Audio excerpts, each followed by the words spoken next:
Jai Hind, everyone. My name is Pooja Pandey and I am the assistant professor in the MCA department in Ajay Kumar Garg Engineering College. And today I am going to discuss a very important topic in the computer architecture and the organization, that is cache memory. Uh, Cache memory, as we say that cache memory is a very high speed memory that is placed between the CPU and the main memory, if you see in the diagram, right? CPU and the between the CPU and the main memory, we put the cache memory. And when we are talking about the cache memory, we have to understand that how the things are transferred. When we are transferring the data between the main memory to cache memory, it is a block transfer, right? And when we are transferring the things between the cache memory and the CPU, that is a byte or the word transfer. So cache, we say that cache memory is a very high speed memory that is placed between the CPU and the main memory. Now, since cache memory is a memory where the things are kept, that we can quickly access whatever the things we need it on daily basis, or you can say frequently we are storing that data on the cache memory. So basically cache memory stores the frequently used data or the instruction, so that CPU takes the less time, or you say the CPU takes less time from the to access the things from the memory, because we are using frequently. The things we are using the frequently is always stored on the cache memory, so that we can easily access it. Now, how the working is there? See, whenever the CPU needs the data in the memory, that is this is a, you say CPU, this is memory. So whenever the CPU needs the data, and if the data is available on the cache, you say in the cache memory, it means that the cache is hit. We say cache hit. And if the data is not present in the memory, we say that, and we have to fetch that data from the main memory. See, by the diagram, this is CPU, and this is cache, and this is main memory. Suppose we want to access the 20, 30 and 40. These are the numbers we want to access, and here are the number 100, then it is 50, or you can say 70. Now if you want to if the CPU want to access the number 20, it will go to cache memory, then it will be called as your cache hit. But when CPU is searching for the 100 number, and we see that the 100 number is not find it, we are unable to find it in the cache memory. So CPU has to search that thing in the main memory, and that will be considered as a cache miss. So you can understand by this diagram that whenever the data is found, whatever data we need, and we are finding that data in the cache memory, we are saying cache hit. And when we are unable to find that data from the cache memory, but we are finding the same data in the main memory, and it is taking the time, then it will be termed as your cache miss. Okay, here the data is fetched from the main memory. Now, whenever you have to keep in remember that whenever we fetch the data from the main memory, that the replica of that thing or that data is kept on the cache memory for the future use. So whenever we initially, even for a single time we are fetching the data from the main memory, you should understand that that replica of that data is kept in the cache memory. Okay, so whenever we in the future, when we are using the same data for one time or two time, we are easily able to find that data in the main in the cache memory. Okay, so that is a working of the cache memory. Now, what are the key features of the cache memory? Since the data we are accessing, whatever the data we are accessing, we are easily finding out in the cache memory. So we say that cache is faster than the main memory, but then the CPU register, right? Now, it is organized in the this cache memory is organized in the blocks or the set, and where each set data stored a few data blocks. In the further PPT, we will see the diagram where we are going to watch it, right? Now, when the cache is becoming full, see, when this cache has been become full, what we are going to do, we are just replacing that old block with the new block with the help of the replacement algorithms. And in the future, in the further my PPT presentation, I will discuss the LRU and the FIFO that comes under the page replacement algorithm. But till now, you have to understand that whenever the data is full or whenever the cache is full, that amount of block is replaced by the new block, but that replacement is done with the help of this replacement algorithm, where certain replacement algorithm are there, LRU, FIFO or optimal search, right? Now, the mapping decides that which main memory block will be placed in which the cache block. Okay. Now, if we are talking about the importance, then it is again we are saying that cache reduces the average memory access. It improves the CPU performance because CPU don't have to take much time, that it is accessing the data from the main memory. It is accessing the data from the cache. So, when we are accessing the data from the cache, the CPU performance is increased. It reduces the memory access time, and it is mainly worked on the basis of the principle of locality reference, that is meaning recently or nearby used data is likely to be used again. This locality of reference we are going to explain in the in my this coming slide only. There I am going to tell you what do you mean by the locality of reference and what are its types. Now, where I am talking about the cost and the speed, the cache memory is costlier than the main memory, but it is cheaper than the CPU register. And cache always synchronizes the CPU operations with memory speeds. That's why CPU always accesses the data from the cache memory. Now, there are three types of the three types when we are working on the cache memory. First one is your instruction cache, which always stores the instructions only. And when we are talking about the data cache, it stores the data only. And when we are talking about the unified, then it will store both the data and the instruction cache. Now, this is a diagram what I have explained earlier. In this, we will be clear that when we are transferring the data from the main to the cache, the data is transferred in terms of the block. And when we are transferring the data in terms from the cache to CPU, it is transferred in terms of the word. So that you have to keep in mind when we are fetching the data from the cache from the CPU. We are talking that data is transferred in the words or the words or the bytes. But when the data is transferred between the main memory and the cache, we are using the block transfer. Now, when I am talking about the cache operation, look at this flow chart. This flow chart says that you have to, that system checks here whatever these, if you say this requested, RA stand for the requested address. When we receive the address from the requested address from the CPU, we check that this block is containing the requested address in the cache. If it is not, then we are accessing the memory from the block containing the requested address, and then it is going to allocate the line for the main memory block, and then it is divided into the load memory and deliver, and then we are going to done.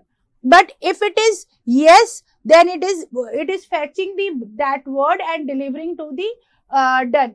In short, if you want to understand, the thing is that if it is directly fetched from the CPU, if the data is directly fetched from the cache and sent to the CPU, then it is called as yes. Here it is yes. If it is directly fetched from the cache and sent to the CPU, it is yes.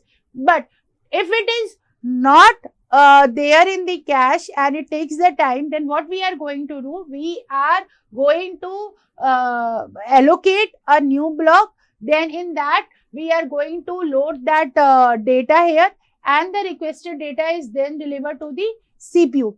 Then the process is completed after delivering the data to the CPU via whether via cache or the main memory. So, for this flow chart, if you see, we have to keep in mind that if the data is available in the cache, then only it will proceed, and we say that it is a cache hit. And if the data is not in the you can say cache, then what we are doing, we are going to allocate the cache line from the main memory. Then after main memory, we are from the main memory, we are going to load the memory block into the cache line, and after loading we are going to deliver, and then it is done, right? So this is what about your cache operation that we are looking in the this flow chart, right? Now this is again a diagram. What I am saying that if you see here in the diagram, there is a CPU, cache, main memory, and the disk. If the CPU is finding out, if it is searching the data A, and it is searching the data from the cache, and if there is a cache, if the A is there in the cache, then we are saying it is hit, right? But if it is A is not in the cache, so where the CPU has to go, then the CPU has to search in the main memory, and it is found in the main memory, then we are saying it is a miss. Okay, now if it is found in the main memory, that data is copied into the cache before coming to the registers or before coming to the CPU. That data is copied into the cache memory. So data is copied into the cache memory, and this data, whatever we are copying it, that is again used in the future for the use in the for the future purpose. So that's what we are explaining here in this diagram, the cache hit and the cache miss. Now, when we are talking about the level of the memory, you should understand there it is a pyramid here. Here it is level 1, level 2, level 3, okay, and level 4. Here in level 1, it is a register that you call it as a CPU. Here it is a cache memory, and here it is a main memory, and there it is a secondary memory or the auxiliary memory. And here we see that in this triangular pyramid, the cache memory is between the main memory and the CPU. So that's why we are saying that cache memory is the faster access time, where data is stored temporarily for the faster access. So in this level of memory, thus we have to understood that what is level 1. Level 1 is the register where the data is stored and accepted immediately, and here the program counter, accumulator, address register are the example. Most commonly used registers are there, right? Now in the cache memory, we see that it is a fastest memory which has an access time where data is temporarily stored. Then level main 3, the main memory is, it is a memory on which computer works currently, and it is a small in size. Once the power is off, data no longer stays in this memory. That you have to keep in mind. When we are talking about the secondary memory or the external memory, it is not fast as the main memory, and data always stays in the permanently in this memory. Okay, so these are the level of the memory that you have to understand while we are studying the cache memory. Now, here in this diagram, you can understand that where it is fastest and where it is slow. So you see in the diagram here in the near the main memory, it is a slow, because if you see here, it is a slow, right? Here it is a fast, faster, fastest, right? This is what I am showing in the diagram here. It is main memory, right? Here it is level 3, here it is level 2, here it is level 1, and here it is CPU. So that's how we are saying where our data is very fast, or our cache memory is very fast here, right? So when I am talking about the cache performance, this slide is again what I am going to say that in this slide, if the processor finds the memory location, it is in the cache, then it is a cache hit. And if does not find in the memory location, then it is a cache miss has occurred. And how we are going to calculate the performance once we are able to find out that cache hit and the cache miss, we are going to find out the performance of the cache with the help of the formula, that is hit ratio is equals to hit divided by hit plus miss, that is equals to number of hits upon total access, right? So this is the main formula, or you can say the performance of the cache memory is frequently measured in terms of the quantity called hit ratio. Again, I am repeating, the hit ratio is equals to hit divided by hit plus miss, okay? Or you can say number of hits upon total number of total access. So this will improve, and this cache performance will improve. This helps to improve the cache performance, because it is using the higher cache block size, and it reduces the time to hit in the cache, or you can say it reduces the miss rate, it reduces the miss penalty. So this type of this is the way how we can calculate the cache performance. Only we have to keep in mind that what is a cache hit and what is a cache miss, and what is how we are going to find out the hit ratio, that is hit upon hit plus miss, that is number of the hits upon the total number of the total access, right? Now, if I am discussing what is a locality or locality of the reference, locality of the reference means describes the pattern in which the data is accessed. And it is divided into the two parts, that is your temporal locality, that is time based access, and the spatial locality, that is your space based access. Locality of the reference means, for example, I am going to explain how this works. I am taking a simple example. Locality of reference means how you are accessing the data, same data, how frequently or how you are accessing that data. It is termed as your locality of reference. Now, when we are dividing it into the two parts, that is your temporal locality, and the spatial locality.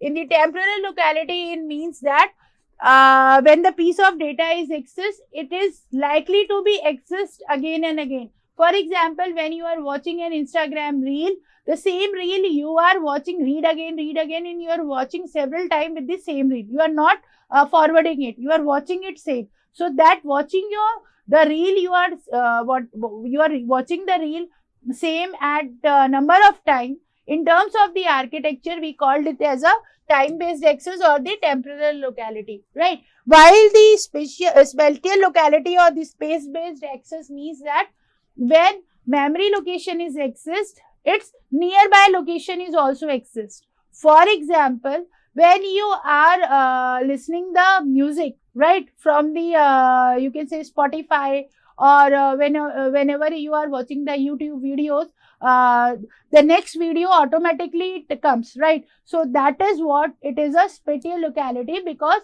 it is accessing the current data also, current file also, and it is accessing the nearby file also. When you are listening the music, automatically it follow the cycle, that first the other song is coming, next other song is coming. So they are following the spatial locality or the space based access, right? Now, why the locality of reference helps in the cache memory, if we are saying, it is helping, it improves the efficiency, right? It improves the efficiency and it improves the prediction. Efficiency, that when you are accessing the real data or close to recently accessed location, the system reduces the time to retrieve the data, because at the background it is retrieving the data very quickly, so it is reducing the time. And when we are talking about the prediction, the cache easily predict that according to your past behavior, you say, the same type of videos or same type of song will come. Whenever, for example, whenever you search on the Google or something else, after according to your past behavior, whatever you are searching or whatever you are browsing, you will see that the same content, or according to your need, the same content is coming on the Google page, right? So that is what your prediction with the help of the cache memory, right?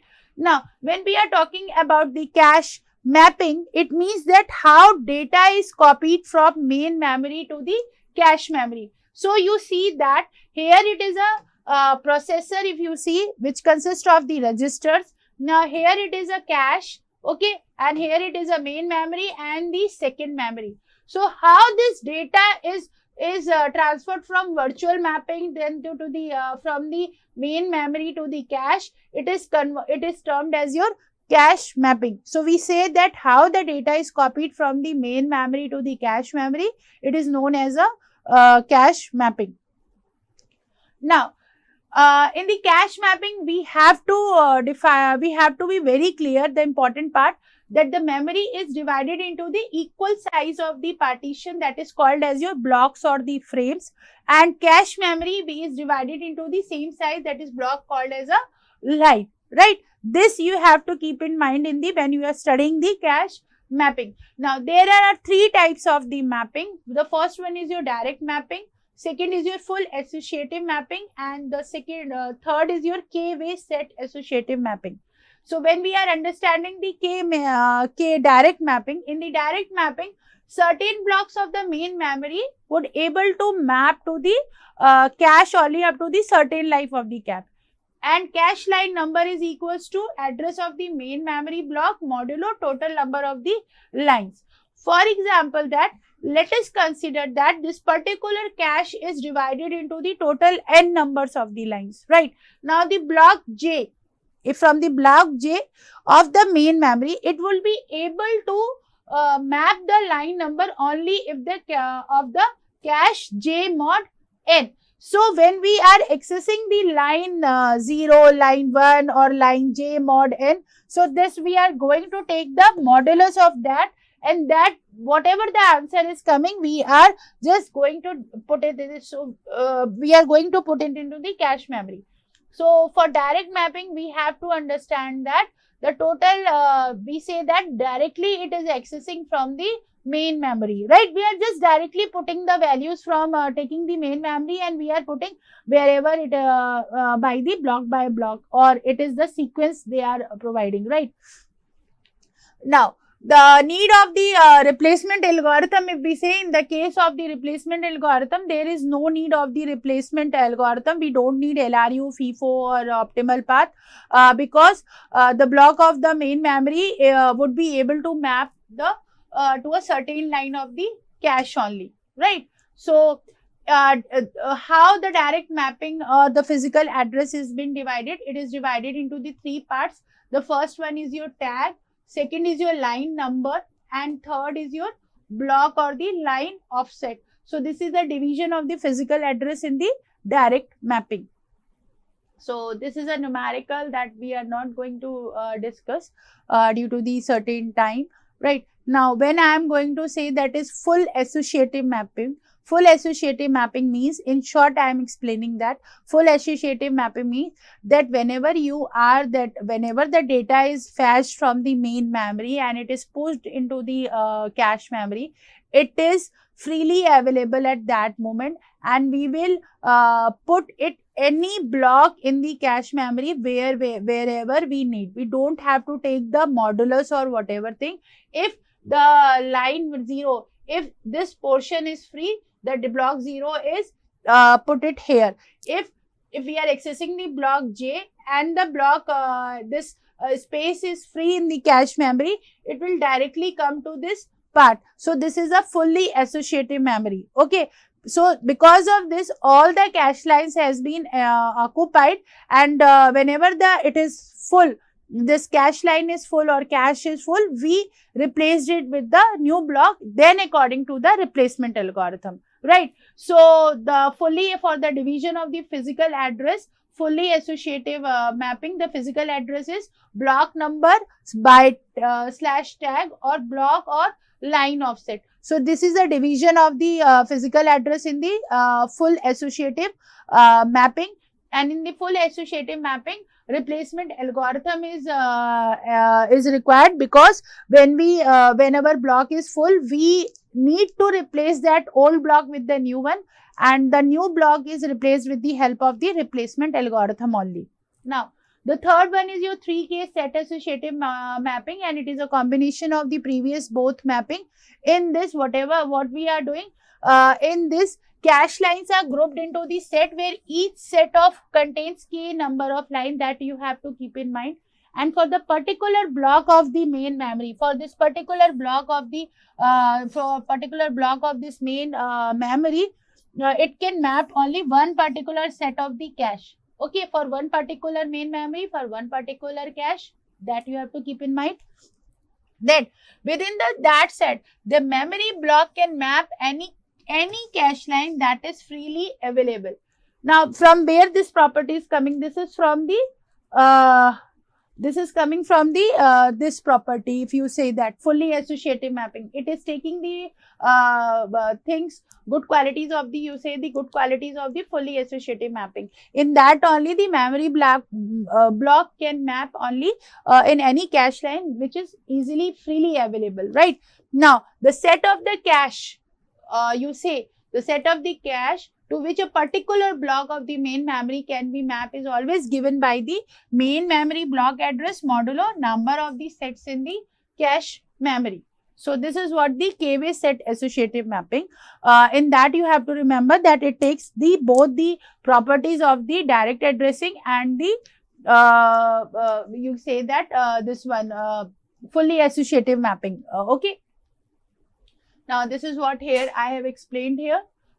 Need and what is a if you say the physical address is again divided into the tag, set number and the block / line offset. This is a formula whenever we solve the numericals or whenever we solve the some numericals, that is based on, we simply find out these all things and we divide the values according to this division of the physical address, right? So, what is the application of the cache memory? In the cache memory the application of the cache memory is that it can store reasonable number of the blocks. Then it is because of the cache memory, you say the main memory the CPU performance has been increased, and primary cache, a primary cache is always when we are talking about the types of the cache, we divide it into the two types, that is your primary cache and the secondary cache. And in the primary cache, this primary cache is always located on the processor chip, if you say, and this primary cache is small. You have to remember that this cache is small, and its access time is comparable to that of the process register. Then when we are talking about the secondary cache, the secondary cache is placed between the primary cache and the rest of the memory, and it is referred to the level 2 cache, and level 2 cache is also housed on the processor chip, you say. So this is all about my detailed PPT on the cache memory. So thank you all, Jai Hind, and we will next meet in the my next presentation. Thank you.